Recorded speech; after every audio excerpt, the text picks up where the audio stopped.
I feel like there are so many huge issues to settle that taking away a woman's rights to her body and her reproductive nature is going backwards to the 50s. Hey, ladies, for anybody who's 50 years or younger, I lived the 50s. Oh my God, they were so repressive. It was so cookie cutter. It was so regimented.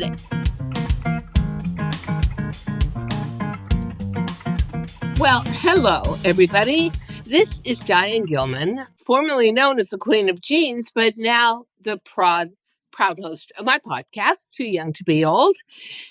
And today is a Fashion Thursday event, but it's a special event because it is all about International Women's Day. And I do have to say, although I would love to be in a celebratory mood and going, go girl, go, yeah, go get 'em, I'm not feeling that way. So, girls, today we're going to be a little bit honest about where we stand. Now, I run an international group of women. So I have women from Spain working with me, from Ireland working with me, from England. And I ask them, how do you feel about your female rights? Well, I was shocked to find out that Ireland actually 8 years ago put it into their constitution that abortion was a woman's right and couldn't be messed with. That you would actually have to change the constitution with a referendum. France actually voted that in as a federal French law and put it in their constitution yesterday. And I believe that French move, with all thanks to France, was done kind of because of what's going on in America. So I'm going to talk to my fellow sisters today, American women, and where is the state of womanhood today in America? Well, I do want to say, for Fortune 500 companies, for big companies, as much as we would love to think that women have prospered and their leadership has grown, in fact, it has shrunk. Only 8.2% of companies with, let's say, a net worth of 100 million or above have female leadership. And those CEOs, those female CEOs that are chosen to run these companies, they're not getting a healthy company. 80% of the choices for female CEOs are sick companies desperately in need of help. So what does that mean? That we don't deserve a healthy company and growth, or that we are seen as beings who can repair and mend and make that entity thrive? Which you choose, your choice. But I would rather have someone come to me and say, I have a slamming company. I want you to double its size, instead of saying, oh my God, I have a lagging company and we're 62% down on sales. Hope you can make it grow. But okay. Now, when we're talking about pay scale, 50% of American females in the workforce, 50% of American males. That kind of surprises me because every single household I know is a double working household, male and female. And guess what? Parity pay, not on your life. We get 77% of the salary a man gets in the exact same job with a really equalized work history. So I kind of have to say, I am shocked once I started looking at statistics at how much headwind There is. I'll be polite and put it that way. And, I just saw a sign and I'm not sure I agree with it, but I'm going to just share it with you anyway. It was rage plus women equal power. So let's talk about where we're at today. A little over 100 years ago, that's all, we got the vote. And if you know anything about the history of suffragettes, it was a lot of campaigning, a lot of getting dragged away by the police for protesting in the streets. But it happened, and that gave us a voice.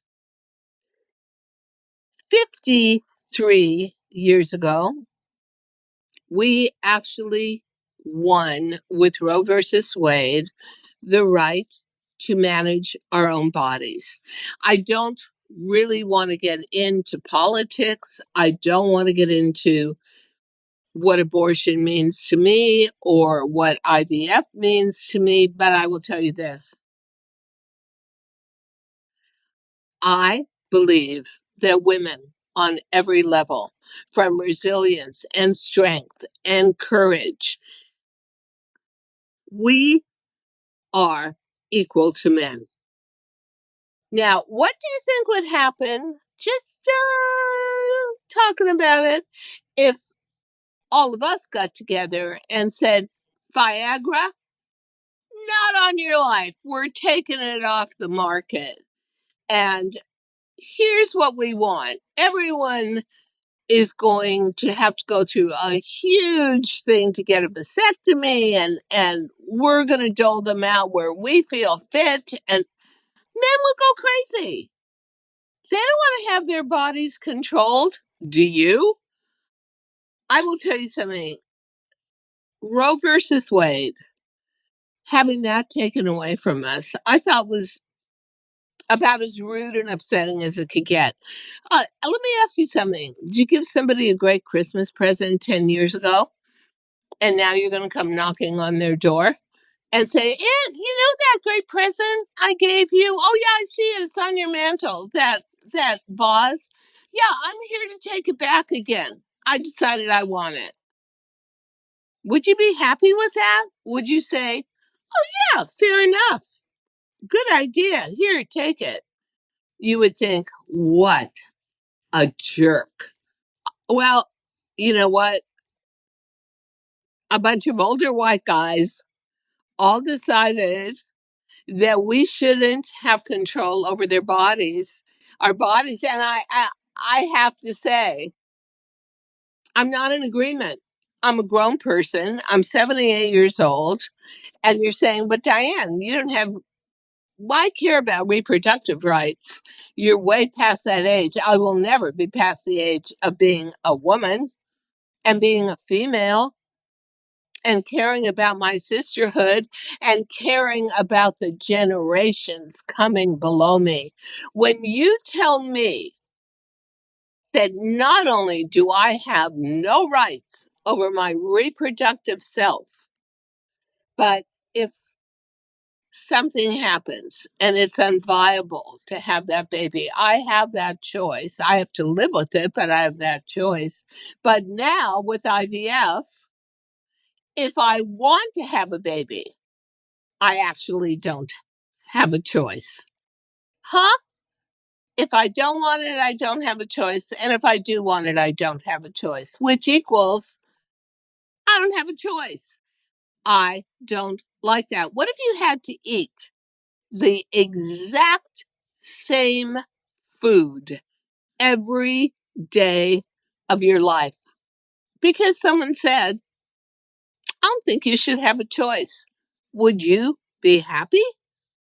Wouldn't you start to go crazy and think to yourself, oh my God, I need variety, or I need nuance in my life. I need that feeling of freedom. Um, I will tell you something very interesting. As someone who probably, by the time I'm done, will have lived an entire century, that is my intention. I have never seen anything move forward and then move back like this. I am aghast. And when I see someone running for female presidency, I think to myself, there isn't a chance. Why would you elect a female to run the biggest country and the biggest economy on and the biggest military on earth, but you don't trust her with her own body? You don't think she's capable or deserving of making the right choices? Well, I see a huge split of logic here. And I'm thinking to myself, what can I do? I don't want to get involved in politics. I'm also not a doctor, so I can't explain the ins and outs of IVF and birth control, which may be the next thing taken away from us, and possibly a federal abortion ban put into place by the end of the year. I hear the same remarks again and again from women, which is, I have no control and I feel overpowered. Part of the advantage of having a long life is you can live out part of your life without a right or a privilege, which I would call it. Then I remember the joy, the excitement, how ecstatic women were in 1973 when Roe versus Wade came through. And you know what? Everything was percolating right along. I mean, there weren't, to me, a ton of abuses of Roe versus Wade, but because we are living currently, and I do underline currently, in a democracy, there are a lot of different religious beliefs going on in America. And it never occurred to me, honestly, from the circle of people that I functioned within, that there would be this smoldering dissatisfaction with women getting ahead. Because, you know something, Handmaid's Tale. I honestly could not watch the series. I watched about two episodes, and it was so draconian. It was so repressive. It was so depressing that I thought, I'm exhausted at the end of a workday. I want some entertainment. This is a bummer. Oh, hello. We are now living the bummer. So, what can you do if you feel overwhelmed? What can you do if you say to yourself, I don't even want to see the news? I don't want to hear that there may be a federal uh, amendment to abortion and have no abortion in any state by the end of 2024. I don't want to know about the confusion with IVF. I don't want to hear that birth control is going to be banned. Well, you can step back from all of it, but in its own perverse way, that makes it something you're almost agreeing with. While we can, while as women we still have the vote, because at this point, I honestly say you never know. Um, Here's what we've got to do. We've got to use our voices. We've got to band together. We've got to be a community in agreement, no matter the color of your skin, your age, your education, your religion, that having in this day and age, 2024, having the right to make decisions for your body, your health, the place in life that you may have, like me, clawed your way into, worked 24/7 for. We've got to vote. We have got to get together and vote. And I want you to reach deep inside yourselves and your hearts and say, okay, well, this may not relate to me anymore, but what about my daughter? What about my granddaughter? What is life going to be like? Because no matter what you say to me, and I'm willing to listen to anybody, but whatever you say to me, you cannot tell me that a country as incredible as America is going backwards, and that's okay with you. I feel like there are so many huge issues to settle that taking away a woman's rights to her body and her reproductive nature is going backwards to the 50s. Hey, ladies, for anybody who's 50 years or younger, I lived the 50s. Oh my God, they were so repressive. It was so cookie cutter. It was so regimented. And even as a little girl growing up, born in 1945, I was born with a destiny already planted like a chip in my head. As a young girl in the 40s, I didn't know how. I didn't know why, but I had a burning desire to work and to design fashion, but to work. I didn't want to be home. I didn't want to be baking muffins. I didn't want to be cleaning house.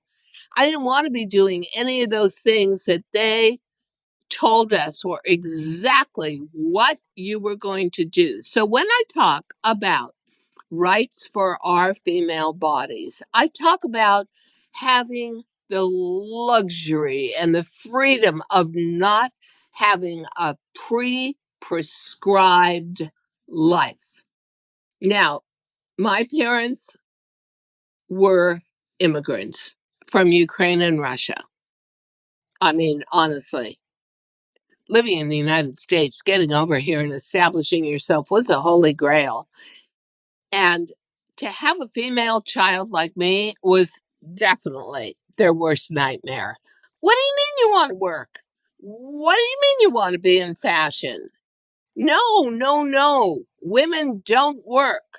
Women don't even get educated. But we're willing to waste a little money on you going to college. But that's just to find a husband who is then going to take care of you for the rest of your life. And you're going to be dependent on that man for everything. You are going to hopefully get a permissive husband, which means you have to go to that husband and get permission to spend money, permission to go out in the afternoon, permission to socialize. Well, baby girls, they were talking to the wrong child. I don't know why this was born into me, and I don't know why I came to this earth in the decade that I did in the 40s, but the 40s and the 50s were no choices. And even as a little girl, I didn't think that was fair. I didn't like that. I wanted to get out and see the world. And frankly, I didn't even play with baby dolls. So they thought, oh my God, something is so wrong with her. Um, I remember I had a baby doll, and the only reason I played with it was you could put water down its mouth and then hit its stomach and it peed. And I thought, wow, that's really a great baby doll. That got old really quickly.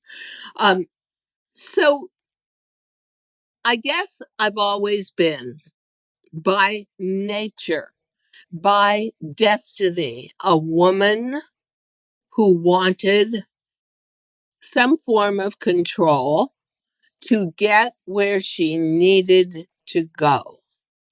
And I lived through years of adulthood not having the option of birth control or abortion, and I lived with it. I didn't like it. It caused a lot of angst, a lot of tension,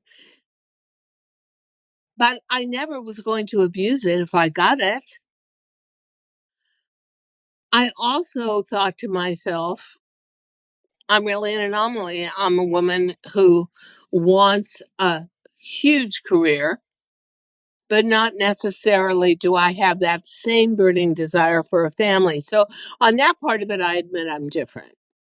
But, ladies, no matter what walk of life we come from, we are equal to men, and we are worthy of being able to make deeply personal decisions. And, quite frankly, so much of this is confusing to me because I grew up with America being the gold standard. And what did that mean in the world? It meant as women, we had it all in America. I mean, we had fun and we had freedom. The equivalent of fun in the 60s and the 70s and the 80s was freedom. Freedom to do what you wanted to do, freedom to do what you wanted to do and prosper. And I remember the advent of birth control pills. And oh my God, that was the biggest miracle in the world. Oh, that solved a lot of confusion and issues.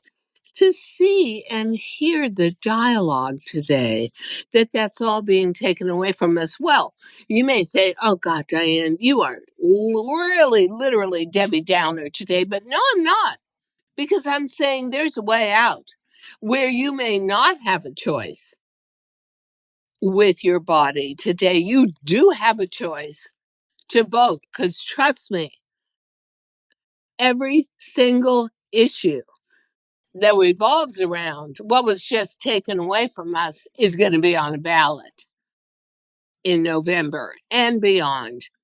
And you have a choice to make. Do you believe in yourself as a female? I know I do. I know that I lived in a business world of men. And you want to know the truth? Although I saw men understand complicated numbers better than I did, I never met a man that was more talented than me. I never met a man that could grow a business the way I did.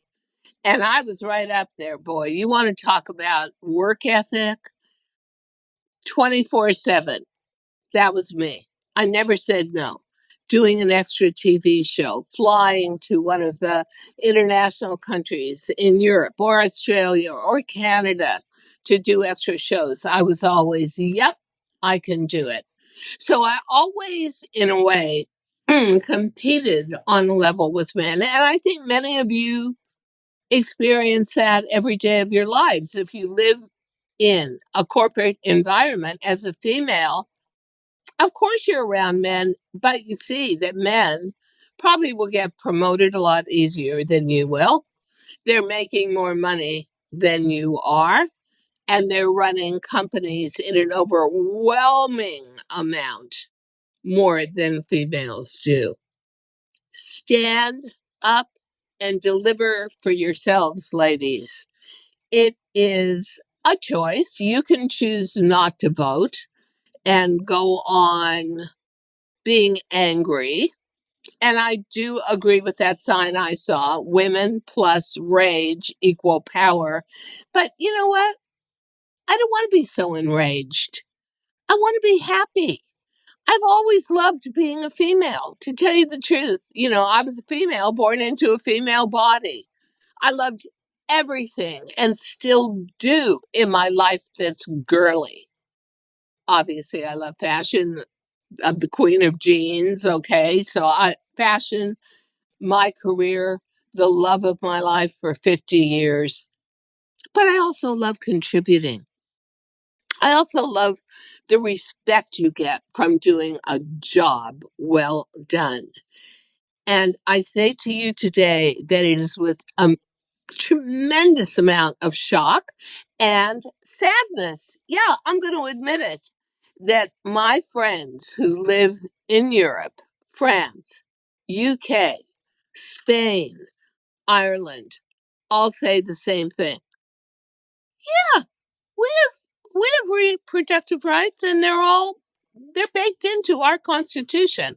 You would have to actually go back to the Constitution and change it. Really? And they look at America today and they honestly ask me questions I can't answer. Like, what happened? How did it get so regressive? What went wrong? I don't know. I don't know, and I don't want to get into it. I only want to get into what is actionable. And I know for me, the only thing I can do, unless I decide to get into politics, which I am not going to decide to do, is to get out and give the answer for what you want by a vote. And that should be the focus of Women's Day, which is March 8th. Now, it's International Women's Day, but I feel honestly in America, we are living a different reality from the rest of the world.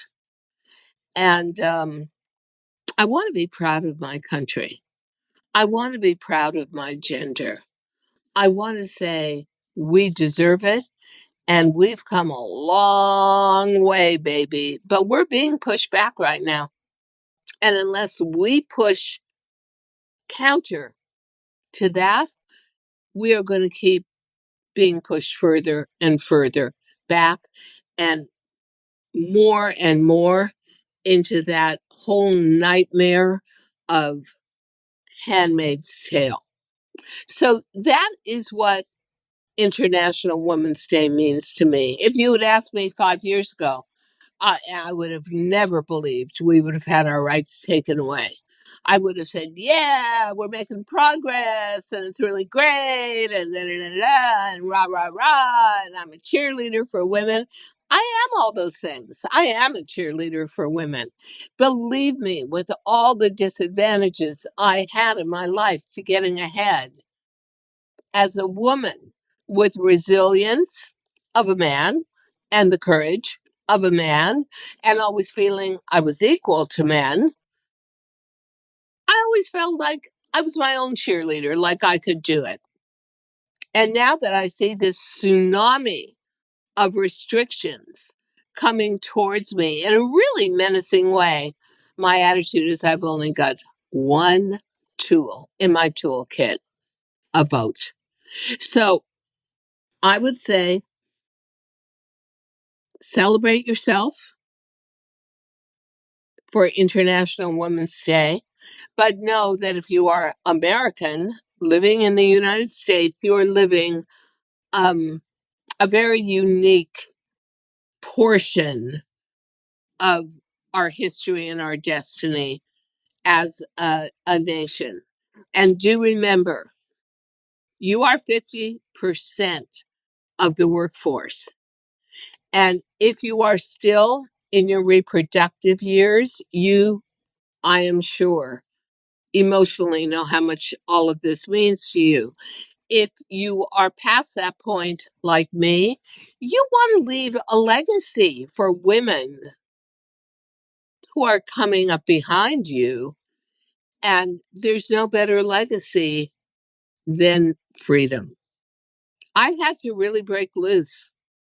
I had to leave my family to achieve my destiny. And I never questioned that. I always think it was so strong within me to want to be a businesswoman, to want to design, to want to eventually be able to be a spokesperson in fashion for my generation. It's been a wonderful, wonderful life. But I want the same for all of you out there in the audience who are younger. I experienced freedom. It came with Roe versus Wade, but it was so emblematic. So when you think, wow, it's discouraging. Whoa, I don't know what to do. My gosh, I feel overwhelmed as a woman in America. You've still got that vote. And that is what will impart the message that we are equal, that we are worthy, that we deserve decisionary power and choices and freedom. Ladies, happy International Women's Day, and God bless you all. Thank you so much for listening to Too Young to Be Old podcast. The episode may be over, but the fun doesn't have to stop here. Find us on Facebook, Instagram, TikTok, and YouTube at The Diane Gilman, or visit our website, thedianegilman.com. If you like the show, leave us a rating or a review and subscribe so you don't miss the next episode. And until then, don't forget, age is just a number. Together, we'll prove that we are all too young to be old.